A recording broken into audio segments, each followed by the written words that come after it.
Bayangkan, dua orang pelajar, seorang di bandar dengan semua kemudahan, seorang lagi di luar bandar tanpa internet. Persoalannya, adakah mereka berdua mempunyai peluang yang sama?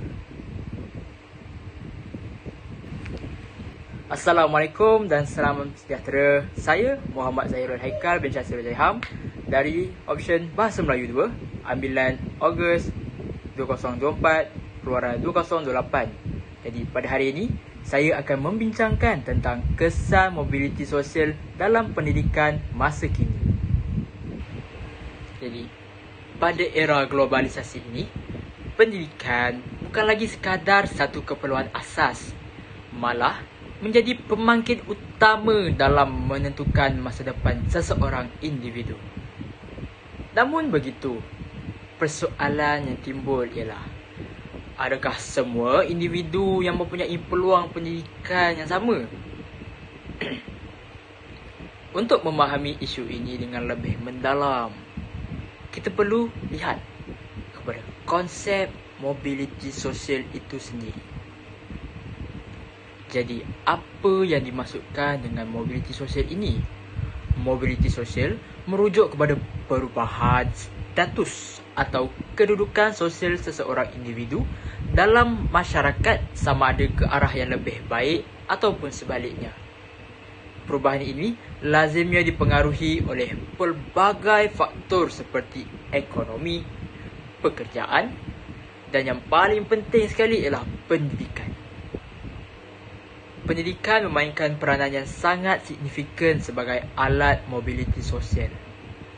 Hal ini kerana pendidikan mampu membuka peluang kepada individu untuk meningkatkan pengetahuan, kemahiran serta taraf hidup mereka. Melalui pendidikan ini, seseorang individu berupaya mengubah kehidupan daripada serba kekurangan kepada kehidupan yang lebih stabil dan berjaya. Namun begitu, realiti pendidikan masa kini menunjukkan bahawa masih wujud pelbagai isu yang menghalang mobiliti sosial daripada berlaku secara menyeluruh. Antara isu utama yang sering dibincangkan ialah jurang pendidikan antara kawasan bandar dan luar bandar. Pelajar di kawasan bandar lazimnya mempunyai akses yang lebih baik kepada kemudahan pembelajaran seperti teknologi, internet dan tenaga pengajar yang berkualiti. Sebaliknya, pelajar di luar bandar pula masih berdepan dengan kekurangan infrastruktur dan sumber pendidikan. Selain itu, jurang antara golongan berpendapatan tinggi yang kita panggil T20 dan berpendapatan rendah B40 turut memberi kesan kepada peluang pendidikan. Golongan yang berkemampuan mempunyai lebih banyak akses kepada pendidikan berkualiti seperti tuition, peranti digital dan persekitaran pembelajaran yang kondusif. Situasi ini secara tidak langsung menunjukkan bahawa tidak semua individu mempunyai peluang yang sama untuk mencapai mobiliti sosial melalui pendidikan. Oleh itu, dapat kita simpulkan bahawa pendidikan sememangnya merupakan tiket utama dalam meningkatkan taraf hidup seseorang individu. Namun, keberkesanannya masih bergantung kepada akses dan peluang yang saksama. Jadi, persoalannya kini, sejauh manakah mobiliti sosial benar-benar memberi kesan kepada pendidikan masa kini dan bagaimana elemen-elemen penting seperti 6C dapat membantu mengatasinya. Mobiliti sosial telah membuka lebih banyak peluang pendidikan kepada masyarakat, terutamanya golongan yang kurang berkemampuan. Pada masa kini, pelbagai inisiatif telah diperkenalkan seperti beasiswa, bantuan kewangan dan program sokongan pendidikan yang membolehkan pelajar daripada keluarga berpendapatan rendah melanjutkan pelajaran ke peringkat yang lebih tinggi. Sebagai contoh, peluang untuk memasuki universiti kini tidak lagi terhad kepada golongan tertentu saja. Malah, lebih inklusif kepada semua lapisan masyarakat. Hal ini jelas menunjukkan bahawa mobiliti sosial berperanan sebagai pemangkin yang membuka ruang kepada individu untuk berjaya melalui pendidikan. Dengan adanya akses yang lebih luas, pelajar berpeluang mengubah nasib diri dan keluarga mereka ke arah kehidupan yang lebih baik. Seterusnya, selain itu, mobiliti sosial juga membantu dalam mengurangkan jurang sosial dalam sistem pendidikan. Pendidikan kini semakin bersifat inklusif, di mana lebih ramai pelajar daripada pelbagai latar belakang berpeluang mendapatkan pendidikan yang sama rata. Sebagai contoh, program bantuan pendidikan serta kewujudan sekolah berasrama penuh telah memberi peluang kepada pelajar cemerlang daripada keluarga berpendapatan rendah untuk menikmati kemudahan pendidikan yang berkualiti. Melalui usaha ini, jurang antara golongan kaya dan miskin dalam pendidikan dapat dikurangkan secara berperingkat. Di samping itu, mobiliti sosial juga turut memberi kesan positif terhadap motivasi pelajar. Apabila pelajar melihat pendidikan sebagai jalan untuk mengubah kehidupan mereka, mereka akan lebih berusaha dan bersungguh-sungguh dalam pembelajaran. Inspirasi daripada kisah kejayaan individu yang berjaya keluar daripada kemiskinan melalui pendidikan juga menjadi pendorong yang kuat untuk mereka terus berusaha dalam pelajaran. Hal ini menunjukkan bahawa motivasi intrinsik pelajar meningkat apabila mereka menyedari bahawa pendidikan merupakan satu peluang untuk mencapai kehidupan yang lebih baik. Keinginan untuk berjaya ini akhirnya mendorong mereka untuk terus berusaha walaupun berdepan dengan pelbagai cabaran. Walaupun mobiliti sosial membawa pelbagai manfaat, namun realitinya ketidaksamaan dalam pendidikan masih lagi wujud. Tidak semua pelajar mempunyai akses yang sama terhadap kemudahan pendidikan, terutamanya dari segi teknologi dan kualiti pembelajaran. Sebagai contoh, sekolah di kawasan bandar lazimnya mempunyai kemudahan yang lebih lengkap berbanding sekolah di luar bandar. Situasi ini menunjukkan bahawa mobiliti sosial tidak berlaku secara menyeluruh. Hal ini kerana masih terdapat jurang yang ketara dalam sistem pendidikan yang menyebabkan sebahagian pelajar tercecer daripada arus pembangunan pendidikan. Selain itu, mobiliti sosial juga boleh menyebabkan peningkatan tekanan dalam kalangan pelajar.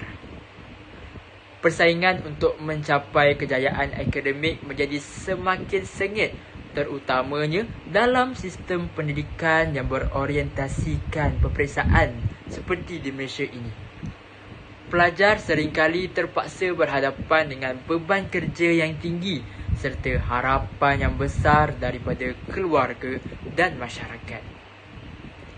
Kesannya, keadaan ini boleh menjejaskan kesihatan mental pelajar seperti mengalami tekanan, kebimbangan dan keletihan emosi. Dalam jangka panjang, ia boleh memberi kesan negatif terhadap perkembangan diri pelajar secara menyeluruh. Seterusnya, salah satu kesan negatif yang semakin ketara ialah jurang digital. Harus kita faham, tidak semua pelajar mempunyai akses kepada teknologi seperti komputer riba, internet yang stabil dan peranti pembelajaran digital. Sebagai contoh, situasi ini dapat dilihat dengan jelas semasa pelaksanaan PDPR ketika pandemik, di mana pelajar di kawasan luar bandar menghadapi kesukaran untuk mengikuti pembelajaran secara dalam talian. Keadaan ini telah menyebabkan berlakunya ketidakseimbangan dalam pencapaian akademik sekaligus menghalang mobiliti sosial daripada berlaku secara adil. Secara keseluruhannya, mobiliti sosial memberikan kesan yang signifikan terhadap pendidikan sama ada dari sudut positif maupun negatif. Persoalannya, bagaimanakah kita dapat memaksimumkan kesan positif ini dan dalam masa yang sama mengurangkan kesan negatif yang muncul? Bagi memastikan mobiliti sosial melalui pendidikan dapat dicapai secara berkesan, elemen 6C memainkan peranan yang sangat penting dalam membentuk pelajar yang holistik dan berdaya saing. Elemen pertama ialah pemikiran kritis. Dalam konteks mobiliti sosial, pelajar perlu berupaya menganalisis isu ketidaksamaan dalam pendidikan secara mendalam dan rasional. Sebagai contoh, pelajar boleh membandingkan perbezaan antara sekolah di kawasan bandar dan luar bandar dari segi kemudahan, akses teknologi dan kualiti pengajaran. Melalui pemikiran kritis, pelajar bukan sahaja memahami kewujudan jurang pendidikan, malah mampu menilai punca dan kesannya terhadap peluang mobiliti sosial. Hal ini penting kerana pelajar yang berfikiran kritis lebih bersedia untuk mencari penyelesaian dan membuat keputusan yang tepat dalam usaha meningkatkan taraf pendidikan mereka. Seterusnya ialah elemen kreativiti. Dalam dunia pendidikan masa kini, kreativiti amat diperlukan terutamanya dalam inovasi pengajaran dan pembelajaran. Guru boleh menggunakan pelbagai pendekatan seperti video interaktif, pembelajaran digital dan aplikasi teknologi bagi menarik minat pelajar. Sebagai contoh, penggunaan platform digital membolehkan pelajar di kawasan luar bandar mengakses bahan pembelajaran yang sama seperti pelajar di bandar.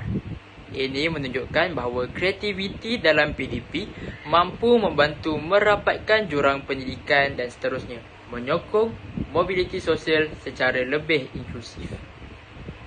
Elemen ketiga ialah kolaborasi. Pembelajaran secara berkumpulan membolehkan pelajar daripada pelbagai latar belakang bekerjasama, berkongsi idea dan saling membantu dalam proses pembelajaran. Sebagai contoh, pelajar daripada keluarga berpendapatan rendah dapat belajar daripada rakan yang mempunyai akses kepada sumber yang lebih baik. Jadi, melalui kolaborasi ini, jurang pengetahuan dapat dikurangkan dan peluang untuk berjaya dalam pendidikan menjadi lebih seimbang. Seterusnya ialah komunikasi. Kemahiran komunikasi yang baik membolehkan pelajar menyampaikan idea dengan jelas, berinteraksi secara efektif dan membina keyakinan diri. Sebagai contoh, pelajar yang aktif dalam pembentangan atau perbincangan kelas akan lebih berani menyuarakan pendapat dan mempertahankan idea mereka.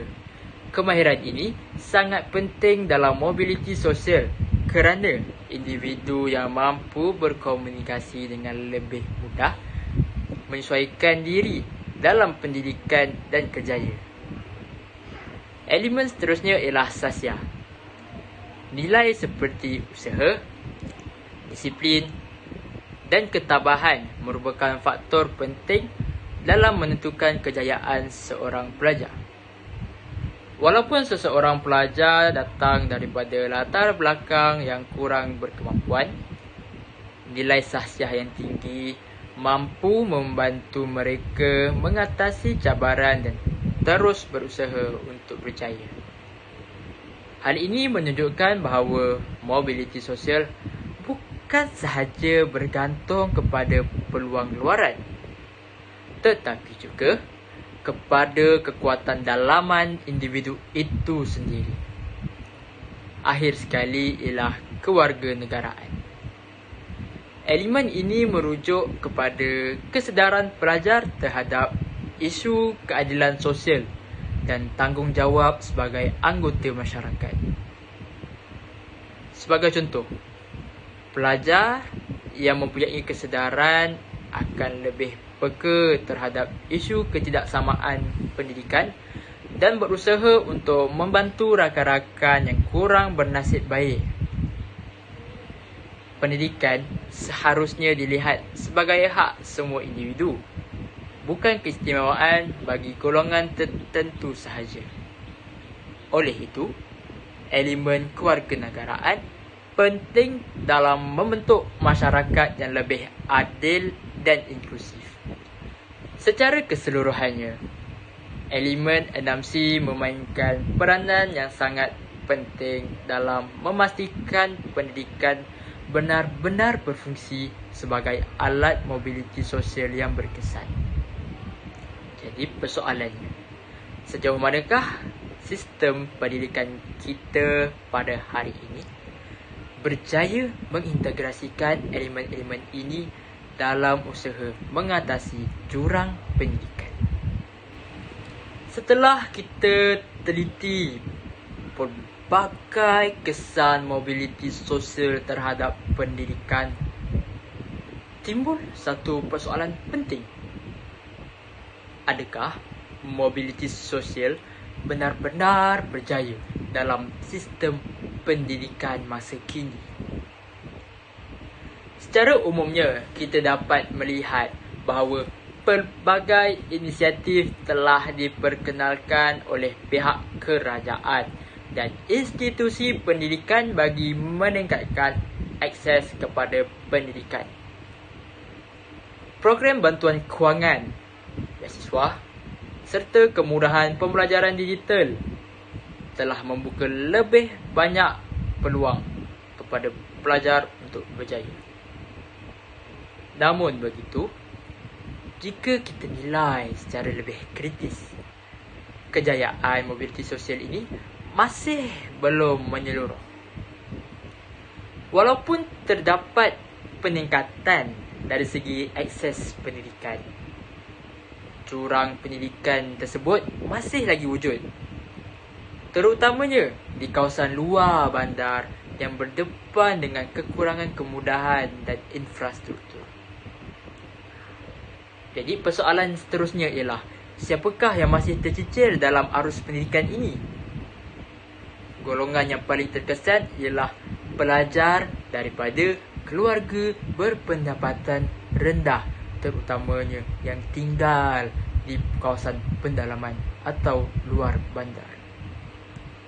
Mereka sering berdepan dengan pelbagai kekangan seperti kekurangan peranti digital, akses internet yang terhad, serta persekitaran pembelajaran yang kurang kondusif. Keadaan ini menunjukkan bahawa walaupun peluang pendidikan semakin terbuka, namun masih terdapat sekumpulan yang tertentu tidak dapat memanfaatkannya secara sepenuhnya. Ini sekaligus menjejaskan peluang mereka untuk mencapai mobiliti sosial.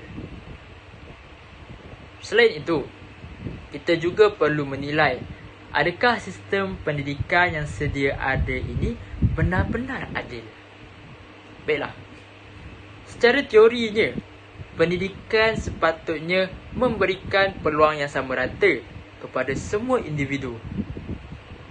Walaupun demikian, dalam realiti sebenar, terdapat perbezaan yang ketara dari segi kualiti pendidikan, kemudahan dan sokongan pembelajaran. Sebagai contoh, pelajar di sekolah bandar sering mendapat akses kepada guru berpengalaman, kemudahan teknologi dan persekitaran pembelajaran yang lebih kondusif berbanding pelajar di luar bandar. Jadi keadaan ini menunjukkan bahawa sistem pendidikan masih belum mencapai tahap keadilan yang sebenar-benarnya. Ini kerana peluang yang diberikan tidak sepenuhnya sama rata. Secara keseluruhannya dapat disimpulkan bahawa mobiliti sosial melalui pendidikan sememangnya wujud dan memberikan impak positif. Namun, keberkesanannya masih terhad dan tidak menyeluruh. Mobiliti sosial ini boleh dianggap berjaya secara relatif. Walaupun begitu, masih memerlukan penambahbaikan yang berterusan bagi memastikan tiada golongan yang tercicir dalam sistem pendidikan. Oleh hal yang demikian, langkah seterusnya yang perlu diberi perhatian ialah bagaimana kita dapat memperkukuhkan sistem pendidikan agar lebih inklusif dan adil kepada semua.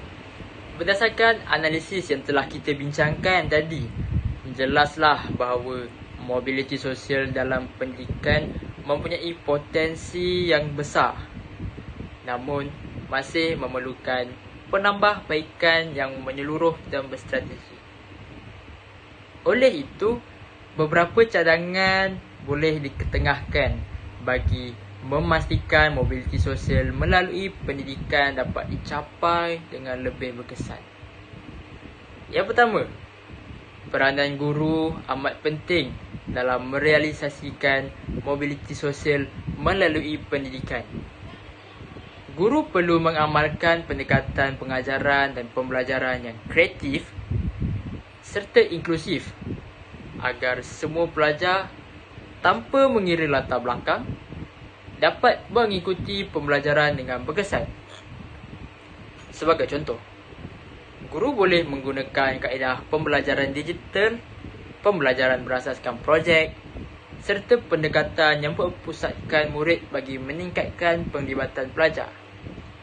Pendekatan ini bukan sahaja membantu pelajar memahami kandungan dengan lebih baik, malah dapat mengurangkan jurang pencapaian antara pelajar yang berbeza latar belakang.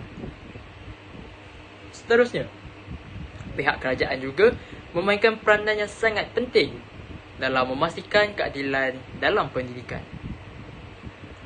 Kerajaan perlu meningkatkan kemudahan pendidikan terutamanya di kawasan luar bandar, seperti menyediakan infrastruktur yang lengkap, tenaga pengajar berkualiti serta kemudahan teknologi yang mencukupi.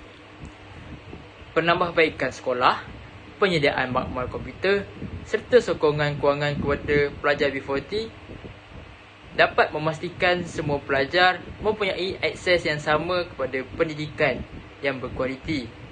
Hal ini sekaligus menyokong mobiliti sosial secara lebih menyeluruh. Selain itu, penggunaan teknologi juga merupakan faktor penting dalam memperkukuhkan mobiliti sosial dalam pendidikan. Akses kepada internet dan peranti digital yang perlu diperluaskan agar semua pelajar dapat mengikuti pembelajaran secara efektif. Penyediaan internet secara percuma, subsidi peranti digital serta platform pembelajaran dalam talian yang mesra pengguna antara cadangan yang boleh dikemukakan dalam mengatasi masalah mobiliti sosial ini. Dengan adanya akses digital yang lebih luas, jurang pendidikan dapat dikurangkan dan peluang pembelajaran menjadi lebih adil. Walau bagaimanapun, setiap cadangan ini perlu dilaksanakan dengan mengambil kira cabaran tertentu. Sebagai contoh, pembangunan teknologi mungkin menghadapi kekangan dari segi kos dan tahap literasi digital pelajar. Begitu juga dengan pelaksanaan dasar kerajaan yang memerlukan perancangan dan sumber yang mencukupi. Oleh itu, pendekatan yang seimbang dan berfasa perlu dilaksanakan bagi memastikan keberkesanan setiap cadangan. Dan jika langkah-langkah ini dilaksanakan secara konsisten, sistem pendidikan negara berpotensi menjadi lebih inklusif dan adil. Dalam jangka panjang, lebih ramai pelajar daripada pelbagai latar belakang akan berjaya meningkatkan taraf hidup mereka melalui pendidikan. Jadi, secara keseluruhannya, dapat kita simpulkan bahawa mobiliti sosial melalui pendidikan boleh berjaya. Namun, kejayaannya bergantung kepada kerjasama semua pihak. Hal ini mesti ditegaskan bahawa mobiliti sosial hanya dapat dicapai secara berkesan jika guru, kerajaan dan masyarakat memainkan peranan secara kolektif dan berterusan dalam memastikan peluang pendidikan yang adil untuk semua. Sebagai rumusan, jelaslah bahawa mobiliti sosial memainkan peranan yang sangat besar dalam mempengaruhi sistem pendidikan masa kini. Melalui perbincangan yang telah dihuraikan, kita dapat lihat bahawa mobiliti sosial membawa pelbagai kesan positif seperti meningkatkan akses pendidikan, mengurangkan jurang sosial serta mendorong motivasi pelajar untuk berjaya. Namun begitu, dalam masa yang sama, terdapat juga beberapa kekangan dan cabaran yang perlu dihadapi seperti ketidaksamaan akses pendidikan, tekanan akademik serta jurang digital yang masih wujud dalam kalangan pelajar. Hal ini menunjukkan bahawa walaupun pendidikan berperanan sebagai alat mobiliti sosial, keberkesanannya masih bergantung kepada sejauh mana sistem pendidikan itu mampu menyediakan peluang yang adil kepada semua. Oleh itu, kita perlu melihat pendidikan bukan sekadar sebagai satu proses pembelajaran, tetapi sebagai satu medium penting dalam membina masyarakat yang lebih adil dan seimbang. Semua pihak, termasuk guru, kerajaan dan masyarakat, perlu bekerjasama dalam memastikan tiada individu yang tercicir daripada arus pendidikan. Dengan adanya usaha yang berterusan dan komitmen yang tinggi, pendidikan mampu menjadi alat utama dalam mengubah kehidupan. Seterusnya, melahirkan generasi yang berilmu, berdaya saing dan mempunyai nilai kemanusiaan yang tinggi. Akhir kata, pendidikan bukan sahaja membuka pintu peluang, tetapi juga menjadi jambatan yang menghubungkan jurang sosial ke arah masa depan yang lebih cerah dan saksama untuk semua. Baiklah, sekian sahaja daripada saya. Saya sudahi persembahan saya dengan wabillahi taufiq wal hidayah. Assalamualaikum warahmatullahi wabarakatuh. Sekian, terima kasih.